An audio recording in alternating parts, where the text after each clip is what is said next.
Kan salah satunya juga ini membangun brands ya, atau misalnya anggaplah misalnya menginformasikan ke masyarakat nasional gitu ya, atau internasional. Kami itu dulu tahun kedua ketiga sudah ada berapa bule yang datang, misalnya tamu-tamu dari Taiwan, dari Cina, karena mereka udah tahu kita melakukan setiap tahun ada namanya istilahnya festival oleh-oleh UMKM gitu ya, maka dia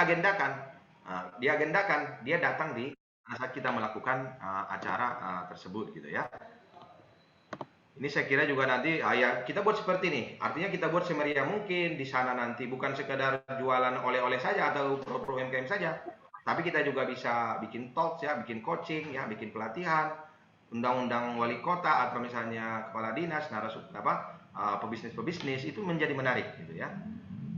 Ya ini saya kira nggak terlalu saya ingin sampaikan ya, karena ini prinsipnya bagaimana kita nanti juga kalau misalnya di level nasional yang udah kuat, kita juga harus berpikir ke level internasional ya.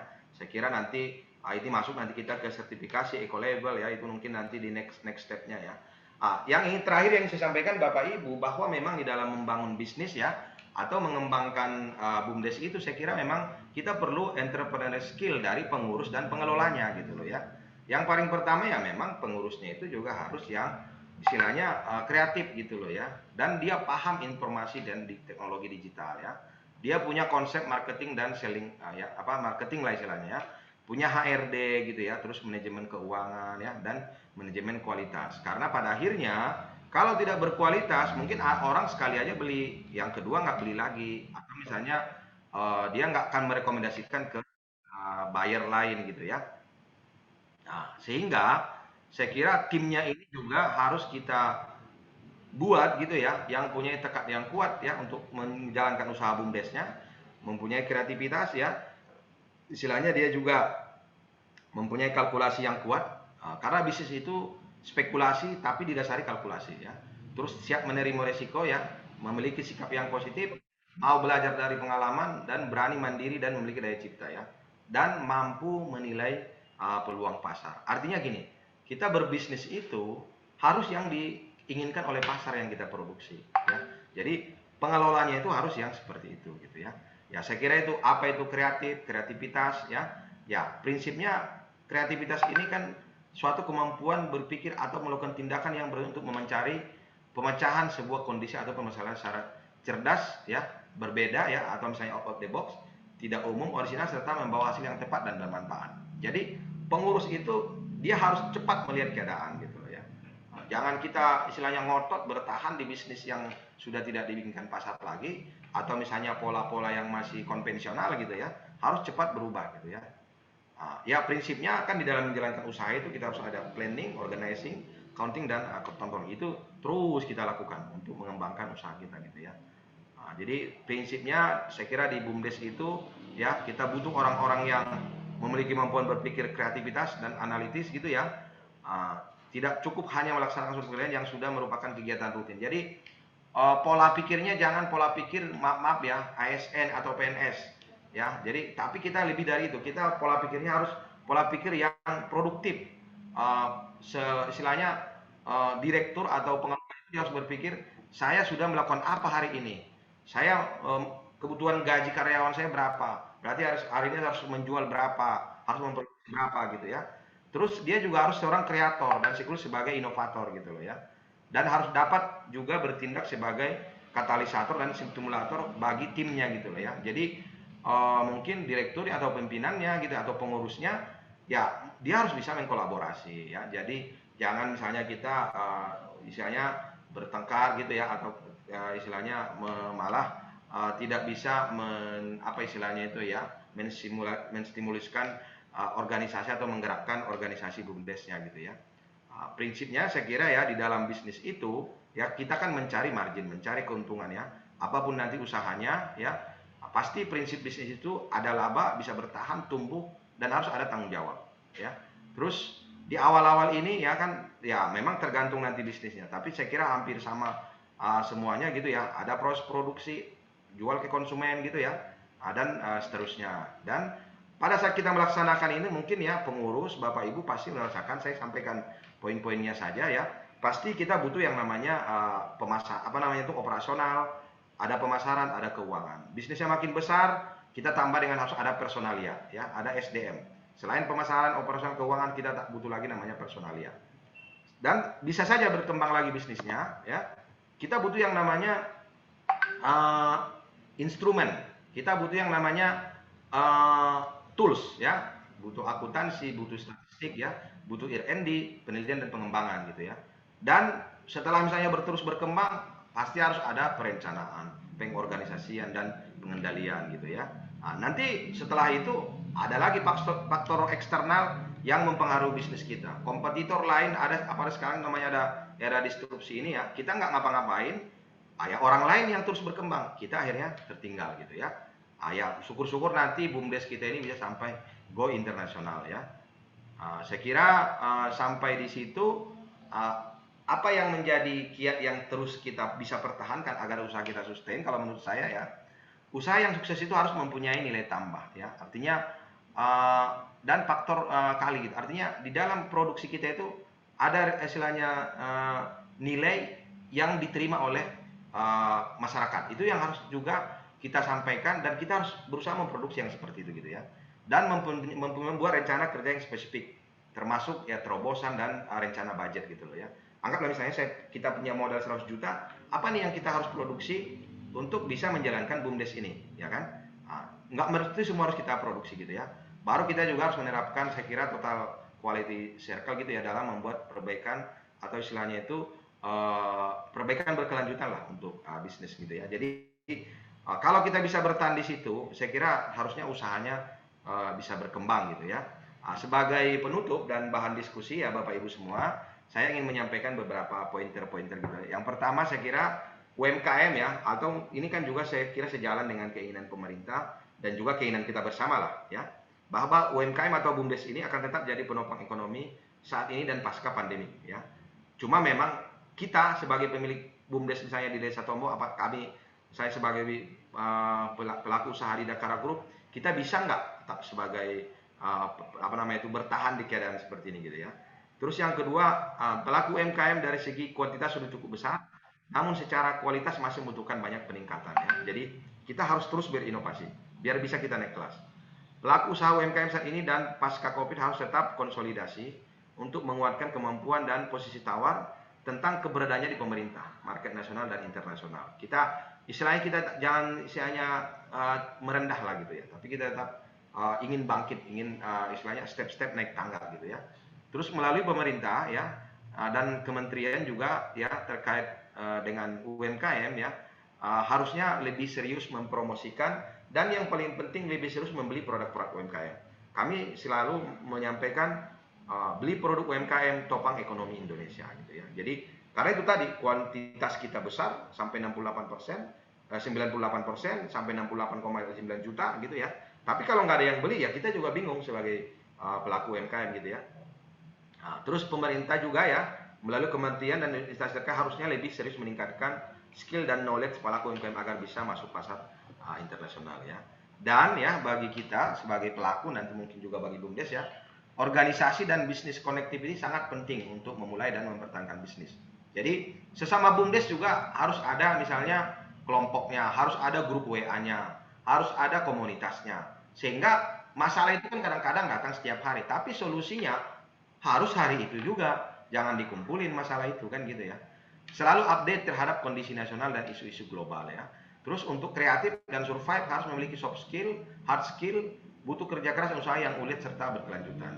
Dan prediksi bisnis yang akan selalu bertahan menurut kami ya adalah seputar pendidikan ya, makanan, UKM, IKM dan kesehatan. Jadi ke depan menurut kami ya, bisnis yang prospek itu kita bermain di new and renewable energy, lingkungan serta bidang IT dan ekonomi kreatif. Jadi ya memang ini saya kira butuh tim ya. Nanti dari BUMDesnya juga yang bisa mengakses pasar global ya. Mungkin bisa kita jualan nanti di Singapura gitu ya, atau di Jakarta gitu ya. Tapi kan itu kan kalau berkolaborasi bisa dilakukan. Saya kira itu ya dari kami yang bisa kami sampaikan. Mudah-mudahan ada manfaatnya dan bisa Ibu, mungkin kalau ada yang kita ingin diskusikan Silakan, dan selanjutnya saya kembalikan kepada moderator. Terima kasih.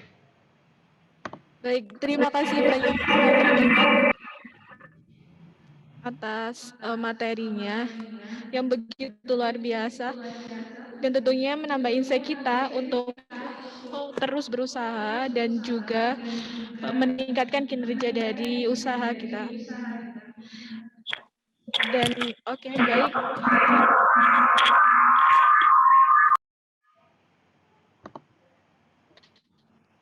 Oke, mohon maaf, ada kendala teknis.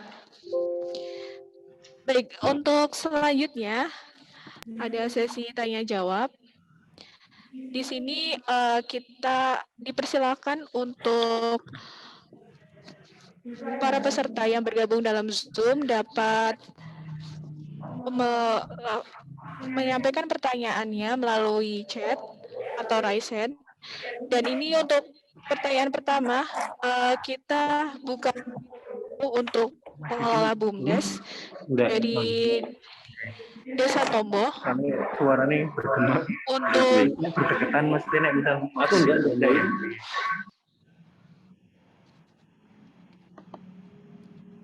Oke, baik. Untuk yang pertama kita persilakan terlebih dahulu dari perwakilan Desa Tombo kepada Mas Robidin. Waktu dan tempat dipersilakan, bisa bertanya langsung kepada Bapak Kiman.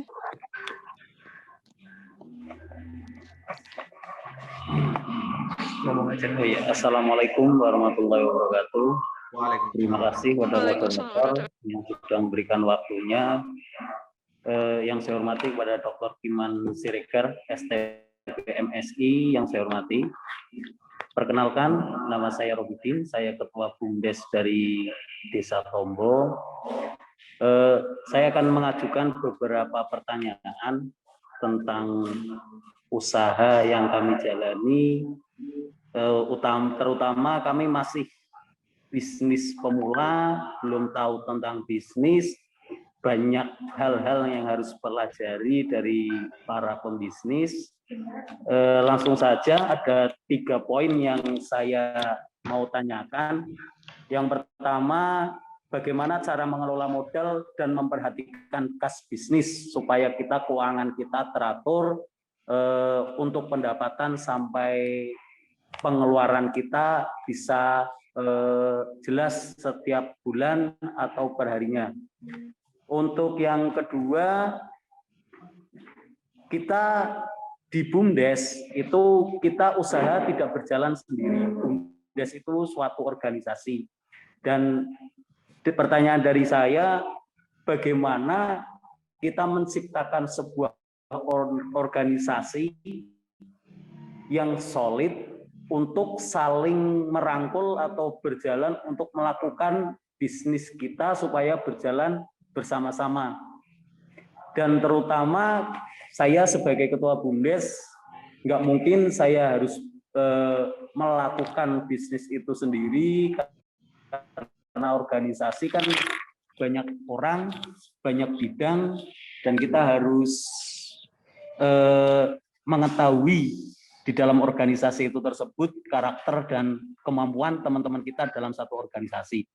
Terus yang pertanyaan yang terakhir, yaitu yang ketiga, kita mempunyai bisnis kedai kopi dan kita baru berjalan. Pertanyaan dari saya, bagaimana atau kita harus punya strategi khusus supaya usaha kita selalu berjalan atau mungkin bisa bertahan lama, karena selama ini kita hanya melakukan apa yang kita bisa.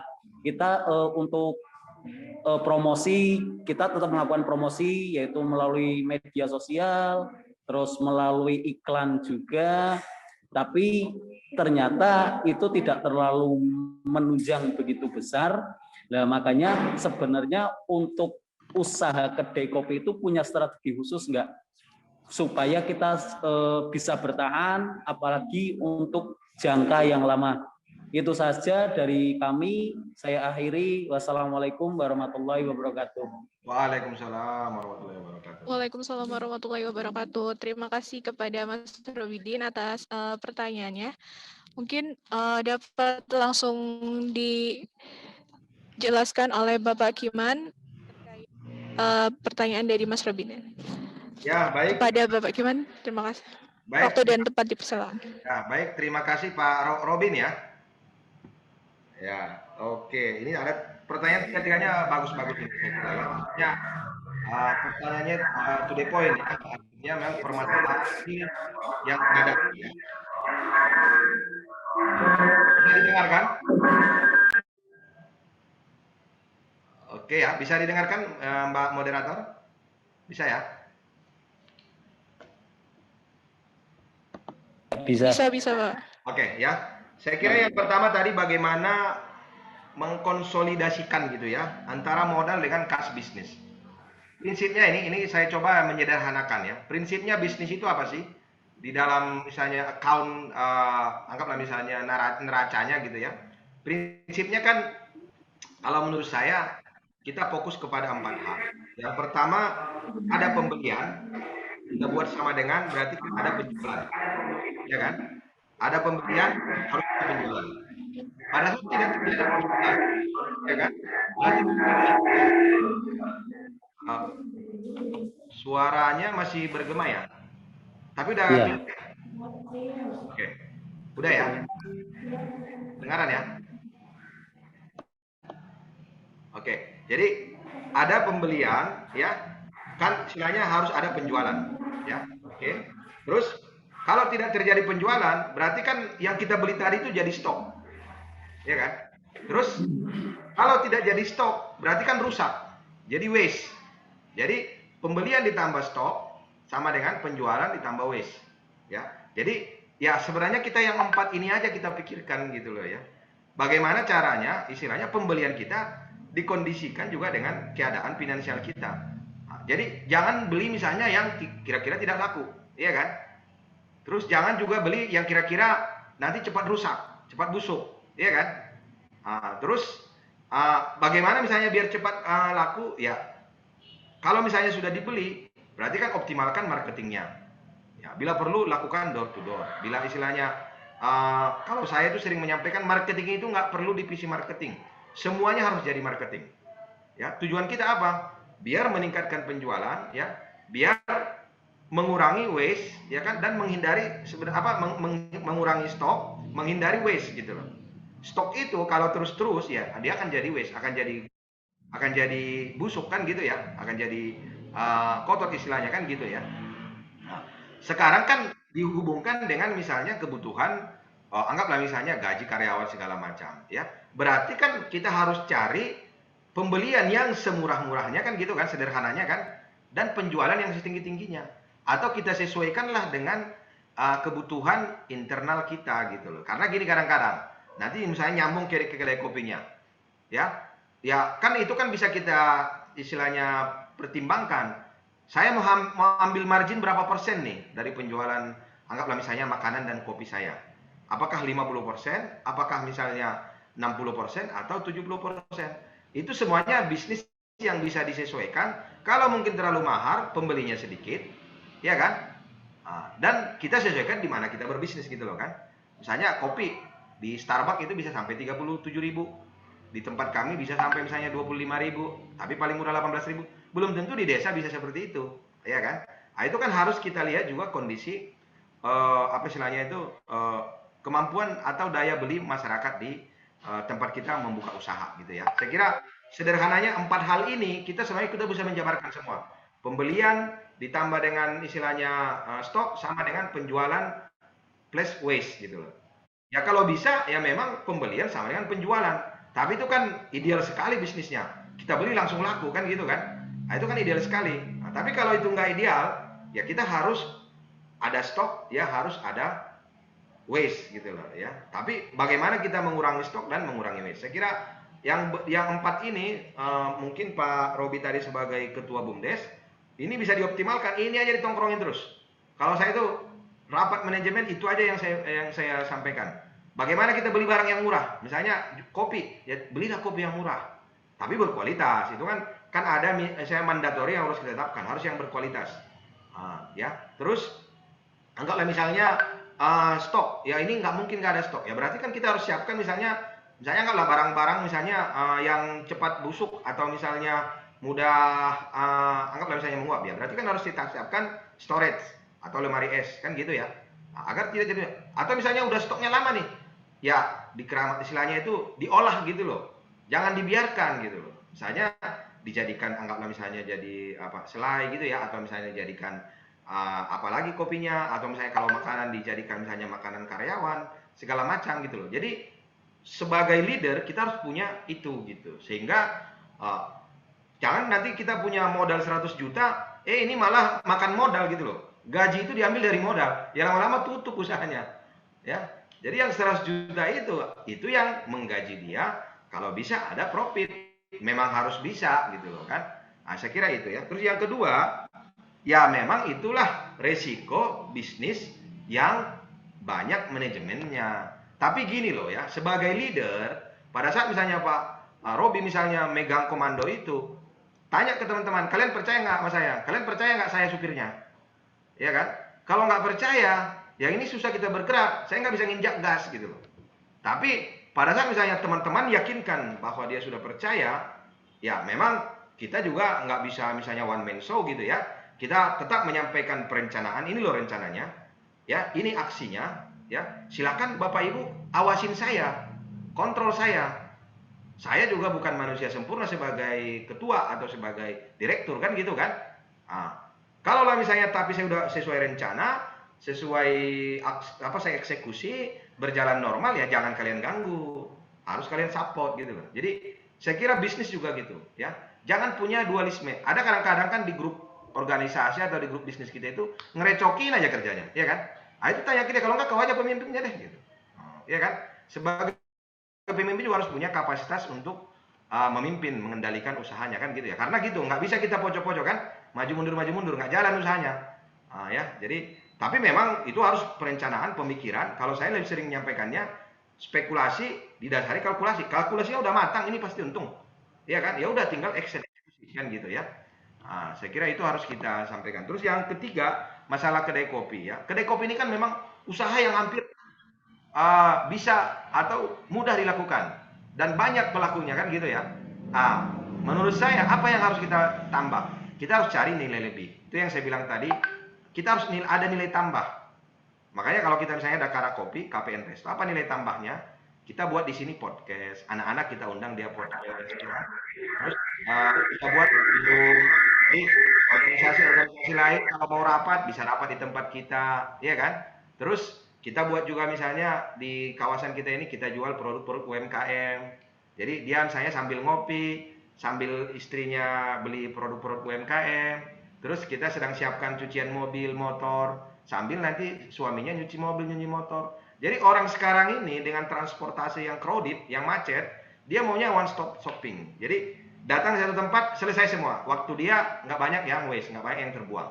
Karena waktu itu bagi orang sekarang itu sangat berharga. Saya kira itu yang bisa dipikirkan. Walaupun itu disesuaikan dengan kemampuan internal dan finansial usaha kita gitu ya. Tidak bisa 100% dicontoh gitu ya. Saya kira itu. Terima kasih.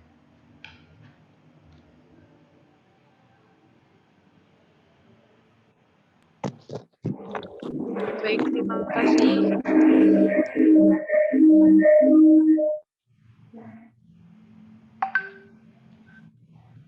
Oke, baik. Terima kasih atas pertanyaan dan juga jawabannya dari Bapak Kiman. Semoga dapat memberikan insight baru, terutama bagi para pengelola BUMDes di Tombo.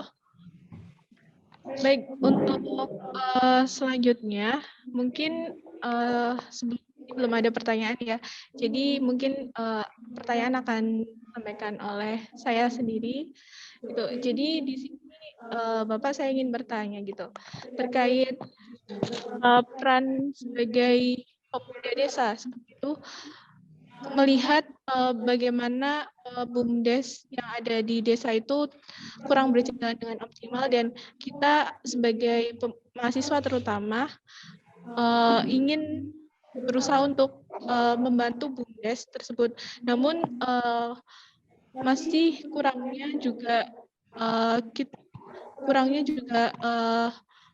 kita sebagai mahasiswa yang untuk bisa terjun langsung gitu kepada masyarakat. Nah, menurut Bapak bagaimana langkah pertama kita gitu ya, langkah yang dapat kita lakukan untuk bisa membantu para pelaku BUMDes dalam menjalankan usahanya? Mungkin itu dari saya, Bapak. Baik, terima kasih ya. Jadi ada namanya sebelum kita melakukan tindakan, ada namanya observasi, ya kan? Jadi sama itu kayak kita ke dokter, kan pasti ditanya, Bapak gejalanya apa? Kemarin kemana gitu ya? Apa yang dirasakan? Saya kira untuk kita menyelesaikan seharusnya formulanya nggak sama, ya. Formulanya nggak sama. Jadi lebih pada observasinya dikuatkan dulu. Saya kira adik-adik mahasiswa juga tidak bisa langsung misalnya memberikan solusi tanpa tahu apa yang diobservasi. Nah, itu kan tadi pertanyaannya juga global ya. Jadi karena macam-macam nanti masalahnya BUMDes itu. Bisa saja masalahnya di keuangan, atau misalnya di marketing, ya, atau di SDM, ya, atau misalnya di perizinan, ya, atau misalnya macam-macam gitu loh ya, atau misalnya konflik internal segala macam. Saya kira kita kan kalau bisa menyelesaikan masalah sampai tuntas tanpa masalah gitu loh ya, bukan dengan masalah baru. Ya, jadi menyelesaikan masalah dengan tuntas. Jadi yang pertama saya kira harus diobservasi dulu.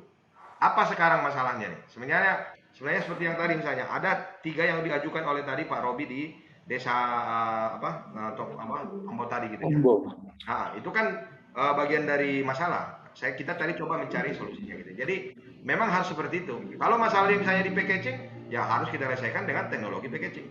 Kalau masalah di pemasaran, ya kita mungkin kasih pemasaran konvensional, kasih pemasaran digital marketing gitu ya, atau misalnya pemasaran langsung, istilahnya face to face, langsung ketemu orang kan gitu ya. Kalau masalahnya misalnya di permodalan, kita istilahnya sampaikan bisa dengan kur sekarang itu bisa sampai 6% kan, kecil sekali, hanya 0,5% per bulan kan gitu ya.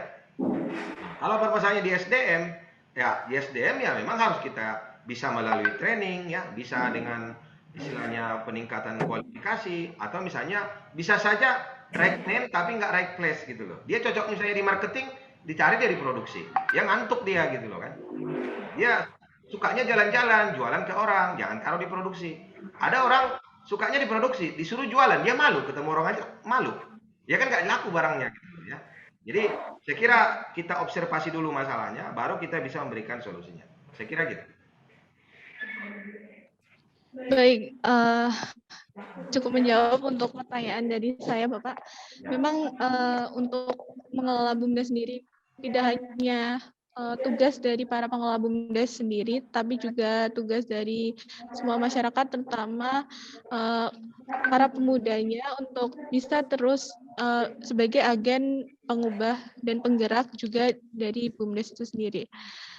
Baik, untuk selanjutnya mungkin ada yang ingin ditanyakan oleh para peserta dari Zoom meeting.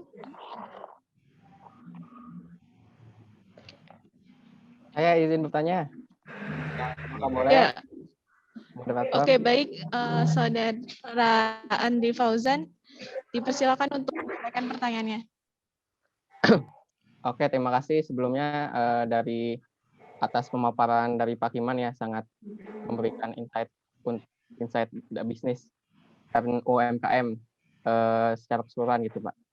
Nah, saya izin bertanya Pak. Nah, bagaimana jika kita masa pandemi ini atau COVID-19 ini yang tidak menentu gitu kan, dan mungkin ekonominya masih jatuh, atau mungkin karena PPKM ini sangat terbatas, kita ini jika ingin mau merintis suatu usaha tuh bagaimana Pak kiat-kiatnya, atau mungkin ada mungkin faktor yang harus diperhatikan atau mungkin seperti apa gitu Pak? Mungkin itu saja pertanyaan dari saya Pak. Terima kasih. Ya. Baik, terima kasih ya, Mas Paujan ya, Mas Andri Paujan. Ini saya kira pertanyaan yang menarik ya. Saya minimal saya kira ada 5 hal yang bisa kita lakukan gitu ya. Mau berusaha pemula atau yang sudah menjalankan bisnis ya, atau yang sudah ekspansi bisnisnya, saya kira ada 5 hal. Yang pertama, kita itu optimalkan kepemilikan. Saat ini kita punya apa? Kalau yang sebagai mahasiswa, punya apa mahasiswa sekarang? Ya, atau sebagai yang punya BUMDes. BUMDes itu udah jelas banyak yang punya kan? Sudah punya usaha, sudah punya kantor, sudah punya legalitas, sudah punya modal kan gitu ya. Nah, tapi apakah itu sudah optimal kita eksekusi, kita istilahnya pergunakan gitu ya. Jadi yang pertama itu mengoptimalkan kepemilikan. Apa yang dimiliki sekarang? Ya, jadi boleh kita meratapi keadaan, tapi jangan terlalu lama-lama di keadaan itu. COVID sekarang ya nggak bisa kita istilahnya bilang nggak ada lagi. Semua merasakan, semua negara, semua yang pelaku usaha kan merasakan ya. Jadi kita optimalkan apa yang kita punya sekarang nih. Kalau yang punya misalnya HP, yang punya misalnya modal sedikit, itu yang kita istilahnya coba eksekusi untuk usahanya gitu ya. Terus yang kedua ya, kalau kita misalnya sudah mengoptimalkan pemilikan, yang kedua saya kira adalah kita eksekusi. Jangan terlalu berlama-lama kita di pemikiran atau teori-teori yang akan kita lakukan. Anggap misalnya saya punya modal 10 juta, ya buka aja pecel lele lah. Iya kan gitu ya. Atau misalnya saya hanya punya HP, coba aja dulu misalnya jualan saya atau reseller gitu kan. Ya, saya kalau misalnya kalau mahasiswa sering silakan datang ke Dakar deh gitu ya. Apa yang bisa kita lakukan? Mau jadi YouTuber, mau jadi apa kan gitu ya. Bikin konten kan gitu ya. Nah, jadi macam-macam. Jadi eksekusi apa yang menjadi idenya itu. Terus yang ketiga ya pantang menyerah ya. Apapun itu, tapi tadi setelah kita istilahnya lakukan pemikiran, optimalisasi segala macam ya. Kita coba lagi kalaupun gagal. Dan kalau udah berhasil, ini saya kira juga ini masalah di banyak organisasi bisnis, termasuk nanti BUMDes ya. Kalau sudah berhasil, udah jalan, memilih aman sebelum nyaman gitu loh. Ini kadang-kadang bisa saja nanti yang pingin ketuanya dibelikan mobil lah. Masa saya ketua direktur nggak ada mobilnya? Ya kan? Masa saya misalnya sudah pebisnis nggak naik kendaraan yang bagus? Ya, jangan dulu ke situ. Kita safety ya, atau bermain aman dulu di bisnis kita. Atau yang sederhananya mending saya ekspansi bisnis atau meningkatkan kualitas dan kuantitas bisnis saya. Baru yang kelima menurut saya memang kalau itu sudah kita lakukan, ya udah, ya kan kita istilahnya ilmu Tuhan ilmu penutup gitu ya. Kita juga tapi ya kita coba ulang lagi terus ya. Jadi itu saya kira ya untuk Adinda Andri Fauzan ya. Mudah-mudahan menjawab gitu ya. Terima kasih. Baik, terima kasih Bapak atas jawabannya dan juga pertanyaannya oleh Saudara Andri Fauzan. Semoga dapat menjawab penjelasan dari Bapak Kiman. Baik, untuk mungkin karena waktu sudah habis, saya persilakan kepada Bapak Kiman untuk memberikan closing statement dan juga semangat untuk kita semua dalam menjalankan unit bisnis masing-masing. Baik, kepada Bapak Kiman, waktu dan tempat dipersilakan. Baik, terima kasih ya Mbak Nadia ya. Yang pertama saya ingin ucapkan terima kasih kepada mahasiswa-mahasiswa IPB yang sedang melaksanakan KKN ya, dan mudah-mudahan ini bermanfaat bagi Desa Tombo ya atau BUMDes Tombo di Kabupaten Bangkalan gitu ya. Terus yang kedua, saya kira masalah terbesar kita saat ini adalah memang masalah ekonomi gitu ya. Ya artinya di luar yang lain gitu ya. Jadi banyak hal yang bisa kita lakukan baik dari bisnis UMKM IKM ya, atau misalnya memberikan semacam pendampingan kepada pelaku-pelaku usaha ya. Jadi oleh karena itu memang saya kira dari adik-adik mahasiswa ini ya, atau misalnya BUMDes yang sudah menjalankan usahanya, ini jangan istilahnya menyerah gitu loh ya. Keadaan ini tidak kita inginkan ya, keadaan pandemi Covid ini tidak kita inginkan, tapi semua orang merasakan ya. Terus bagaimana? Ya kita harus tetap, pasti ada jalan keluar, ya kan? Kalau kita misalnya percaya kepada yang disampaikan oleh Allah Subhanahu wa taala ya, beban itu ya, atau misalnya sesuatu itu diberikan sesuai dengan batas kemampuan kita, atau misalnya kita sudah sanggup menerimanya gitu ya. Jadi kita tetap harus optimis, jangan bergerak sampai di situ atau jangan menyerah, teruslah melakukan misalnya perubahan-perubahan ya. Ini juga bagian daripada usaha kita untuk saling mengisi, saling menguatkan ya. Saya sendiri juga dalam menjalankan usaha, saya kebetulan tamat 2001 dari IPB, sampai sekarang saya masih usaha gitu ya. Berarti 20 tahun lebih saya usaha itu. Macam-macam itu dulu, dari bikin tambal ban, bikin bimbel ya, punya angkot, rental mobil ya kan, bikin konstruksi, pendidikan, sekarang juga punya kafe, punya jasa konsultan, itu macam-macam. Ya tapi kita terus aja bergerak dan terus aja istilahnya mencari yang baru gitu loh. Jangan menyerah, karena prinsipnya ya bisnis itu harus terus dilakukan gitu loh ya. Kita sebagai manusia selama masih ada istilahnya nyawa di dalam badan ya, kita harus tetap melakukan usaha-usaha gitu ya, dengan berbagai kreativitas lah. Saya kira itu yang ingin saya sampaikan, dan pesan saya terakhir seperti yang saya sampaikan di awal tadi, dalam berbisnis kita harus perhatikan tentang lingkungan ya, karena kita tidak sekedar mau mencari keuntungan atau mengeksplorasi alam ini sebesar-besarnya, tapi kita juga harus memikirkan bagaimana alam yang bagus ini ya, keseimbangan alam ini kita bisa teruskan atau bisa kita wariskan kepada generasi penerus kita. Mungkin itu yang ingin saya sampaikan, mudah-mudahan bermanfaat untuk para Bapak Ibu, adik-adik semua ya. Mohon maaf jika ada hal yang kurang berkenan. Wabillahi taufiq wal hidayah. Assalamualaikum warahmatullahi wabarakatuh. Waalaikumsalam warahmatullahi wabarakatuh. Terima kasih banyak atas penyampaian yang luar biasa dari Bapak Akiman Siregar. Oke, baik. Semoga atas penyampaian yang diberikan oleh Bapak Akiman dapat bermanfaat untuk kita semuanya, dan juga tentunya kita semuanya dapat terus semangat untuk tetap bertahan dalam kondisi krisis ekonomi yang sedang melanda di Indonesia dan juga dunia. Oke, baik. Mungkin itu saja yang dapat saya sampaikan sebagai moderator. Saya mohon maaf apabila ada kesalahan selama berlangsungnya sesi diskusi. Baik, cukup sekian dari saya. Saya pamit undur diri. Wassalamualaikum warahmatullahi wabarakatuh.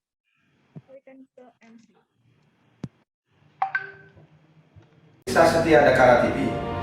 Dapatkan terus informasi seputar pendidikan, bisnis UMKM IKM, serta energi dan lingkungan. Dapatkan terus notifikasi dari YouTube channel Dakara TV. Jangan lupa subscribe, like, comment, and share YouTube channel ini.